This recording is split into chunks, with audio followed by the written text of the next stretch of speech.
మీ car కి best ceramic coating premier care Apexer car detailing studio for contact.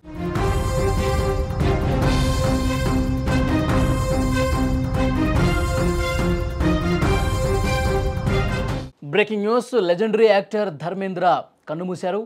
ఈరోజు ఉదయం ఆయన తుది శ్వాస విడిచారు. కొన్ని రోజులుగా అనారోగ్యంతో బాధపడుతూ ఉన్నారు ధర్మేంద్ర. శ్మశాన వాటికలో తక్కువ మందితో అంత్యక్రియలు చేయబోతున్నట్టుగా సమాచారం వస్తుంది. ధర్మేంద్ర నివాసం వద్ద పోలీసులు భారీ బందోబస్తు కూడా ఏర్పాటు చేశారు. భారతీయ సినిమా రంగానికి అపారమైనటువంటి సేవలు అందించిన బాలీవుడ్ లెజెండరీ నటుడు ధర్మేంద్ర కన్నుమూశారు. సోమవారం ఉదయం ఆయన తుది శ్వాస విడిచారు. ఆయన మరణ వార్త తెలుసుకున్నటువంటి పలువురు సినీ ప్రముఖులు ధర్మేంద్ర నివాసానికి ఇప్పుడిప్పుడే చేరుకుంటున్నారు. 89 ఏళ్ల ధర్మేంద్ర కొన్ని రోజులుగా అనారోగ్యంతో బాధపడుతూ ఉన్నారు.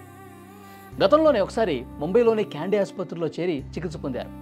అప్పటి నుంచి కూడా ఆయన ఆరోగ్యం మీద రకరకాల వార్తలు వచ్చిన విషయం మనకు తెలిసిందే. ధర్మేంద్ర వెంటిలేటర్పై ఉన్నారంటూ జాతీయ మీడియాలో కథనాలు రావటం, ఒక సందర్భంలో ఆయన ఆరోగ్యం క్షీణించి తుది శ్వాస విడిచినట్లుగా కూడా పెద్ద ఎత్తున కథనాలు వచ్చాయి. ఆయన తుది శ్వాస విడిచారు, చనిపోయారని కూడా ఒక 10 రోజుల క్రితం వార్త వచ్చింది. కానీ కుటుంబ సభ్యులు వెంటనే ఖండించారు. ధర్మేంద్ర కోలుకుంటున్నారు, ఇలాంటి వార్తలు ఎవరు కూడా నమ్మొద్దు, ఇలాంటి వార్తల్ని ఆ కుటుంబం తోసిపుచ్చింది.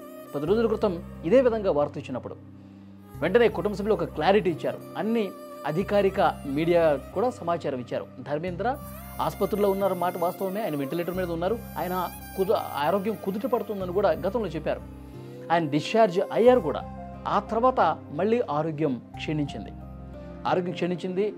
ఆ తర్వాత ఆయన ఆసుపత్రిలో చికిత్స పొందుతున్నారు. ఇప్పుడు రియల్గా ఇన్ఫర్మేషన్ ఇచ్చారు. ఆయన ఆరోగ్యం ఆసుపత్రిలో క్షీణించడం వల్ల ఆయన ఆర్గన్స్ ఏవి కూడా చికిత్సకు సహకరించకపోవడం వల్ల ఈరోజు ఉదయం తుది శ్వాస విడిచినట్లుగా కుటుంబ సభ్యులు అధికారికంగా ప్రకటన చేసినటువంటి పరిస్థితి. పవన్ హ్యాన్స్ శ్మశాన వాటికలో ధర్మేంద్ర అంత్యక్రియలను చాలా తక్కువ మందితో నిర్వహిస్తున్నట్టుగా సమాచారం వచ్చింది. ఫిల్మ్ఫేర్ తన ఎక్స్ అకౌంట్లో కూడా ఈ విషయాన్ని ధృవీకరించింది. ధర్మేంద్ర నివాసం వద్ద పోలీసులు భద్రతను కూడా కట్టుదిట్టం చేశారు. ఒకసారి మీరు స్క్రీన్ మీద చూస్తూ ఉన్నారు ధర్మేంద్ర నివాసం దగ్గర ప్రస్తుతం ఉన్నటువంటి పరిస్థితి. ఆయన మరణ వార్త తెలుసుకున్నటువంటి బాలీవుడ్ స్టార్స్, హీరోలు, హీరోయిన్లు, కమెడియన్లు, ఇతర ఆర్టిస్టులు, వారితో అనుబంధం ఉన్న ప్రతి ఒక్కరు కూడా, ఇటు సినిమా వాళ్లే కాదు, సినిమాలకు అతీతంగా, రాజకీయాలకు అతీతంగా, వ్యాపారాలకు అతీతంగా, ఎందుకంటే 89 సంవత్సరాల ధర్మేంద్ర ఎన్నో గొప్ప పాత్రల్లో హీరోగా, ఆర్టిస్ట్గా చాలా గొప్ప పాత్రల్లో ఆయన పోషించారు. ఆయన నటించాడంటే ఆ పాత్రకే వన్నెతిచ్చే ఒక లెజెండరీ యాక్టర్ అనమాట. సో అటు షోలో నుంచి మొదలుకొని ఎన్నో సూపర్ డూపర్ హిట్ సినిమాల్లో ఆయన నటించారు. చాలా అద్భుతమైనటువంటి ప్రదర్శనకు ఎన్నో గొప్ప అవార్డులు కూడా ఆయన వెతుక్కుంటూ వచ్చినటువంటి పరిస్థితి ఉంది. సో ప్రతి ఒక్కరూ కూడా ధర్మేంద్రతో పరిచయం ఉన్నటువంటి ప్రతి ఒక్కరూ, ఆయన శిష్యులు కావచ్చు, ఇప్పుడు నూతనంగా యంగ్ హీరోస్ కావచ్చు, అందరినీ కూడా ప్రోత్సహిస్తూ ఆయన ఎన్నోసార్లు మాట్లాడినటువంటి పరిస్థితులు ఉన్నాయి.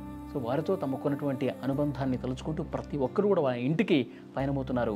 విజువల్స్లో మీరు చూడొచ్చు. మొత్తం అక్కడ ఇంటి దగ్గర పరిసరాలు మీరు చూస్తుంటే ఒకవైపు ఫ్యాన్స్, మరోవైపు సినిమా ఇండస్ట్రీ, మరోవైపు పొలిటికల్ సంబంధించిన వాళ్ళు అందరూ కూడా ధర్మేంద్రను చూడటం కోసం వస్తూ ఉన్నారు.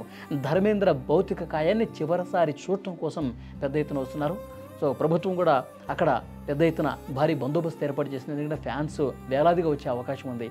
తర్వాత అక్కడ చాలామంది ఇండస్ట్రీకి సంబంధించిన హీరోలు కూడా వస్తారు కాబట్టి వాళ్ళకు కూడా సెక్యూరిటీ ఉంటుంది అవసరం కాబట్టి పెద్ద ఎత్తున అక్కడ పోలీసు బలగాలను కూడా మోహరించిన పరిస్థితుంది. పవన్ హ్యాన్స్ శ్మశాన వాటికలో అంత్యక్రియలు చేసేందుకు ఏర్పాట్లు కూడా జరుగుతున్నాయి. మీరు స్క్రీన్ మీద ఇంటి దగ్గర ఉన్నటువంటి పరిస్థితిని చూడొచ్చు.